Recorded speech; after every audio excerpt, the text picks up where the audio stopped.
Lucky Marwat में गुज़िश्ता रोज मजदूरों के अगवा का मुकदमा थाना सीटीडी में दर्ज कर लिया गया।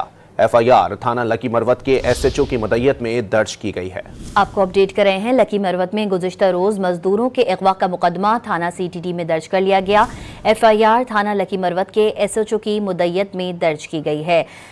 आपको अपडेट कर रहे हैं कि लकी मरवत में गुज़िश्ता रोज मजदूरों के अगवा का मुकदमा थाना सीटीडी में दर्ज कर लिया गया है। एफआईआर थाना लकी मरवत के एसएचओ की मदय्यत में दर्ज की गई है।